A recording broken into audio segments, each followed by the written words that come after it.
In 1976, Morrisburg, Canada was the site of the greatest car stunt ever performed. This event was known as the Super Jump. Stuntman Kenny Powers would attempt the longest car jump in history. His goal was to jump the St. Lawrence River. The distance would be 1 mile. An 8.5-story ramp was constructed for his rocket-powered Lincoln Continental. Once the car would leave this ramp, it would sail 1 mile over the river and land on Ogden Island in the state of New York. This jump had been in the planning for over 4 years. Over $1 million had been spent, and 110,000 yards of dirt had been moved to construct this special runway. Kenny Powers would be jumping 3 times the distance Evel Knievel had tried to achieve during his jump at Snake River Canyon. Powers' car would reach a takeoff speed of 280 miles an hour. Within seconds, he would reach an altitude of 300 feet. His body would undergo a force of over 30 Gs.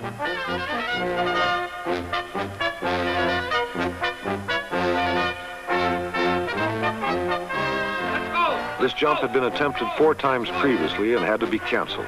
This time, Kenny Powers knew there was no turning back.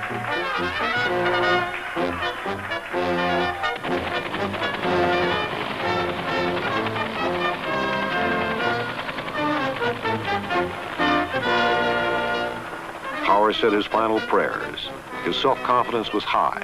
Any self-doubt or hesitation could cost him his life. A helicopter roamed the sky while power speedboats and divers waited on the other side of the river in case of a disaster.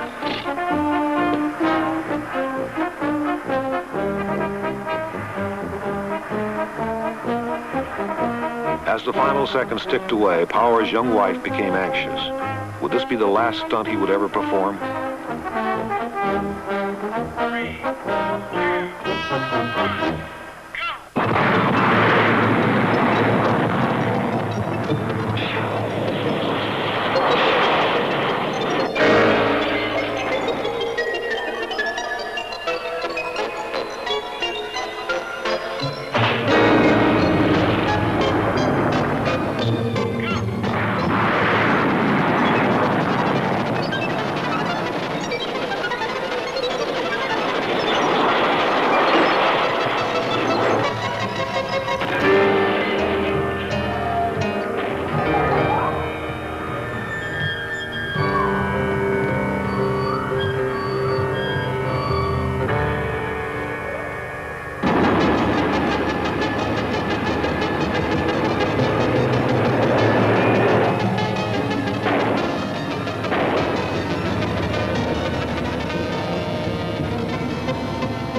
Powers' jump was unsuccessful.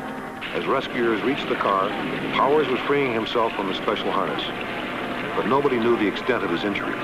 His car disintegrated in midair and landed in the river. His wife and the crowd waited anxiously for news. Powers was lucky. He had broken his back.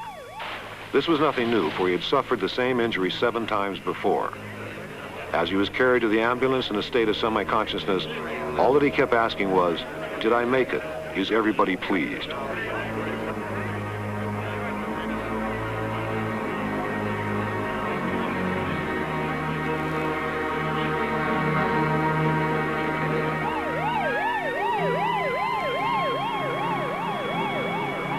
As the ambulance rushed off to the hospital, all that remained of his $1 million attempt were the remains of a yellow rocket-powered Continental floating aimlessly on the banks of the St. Lawrence River.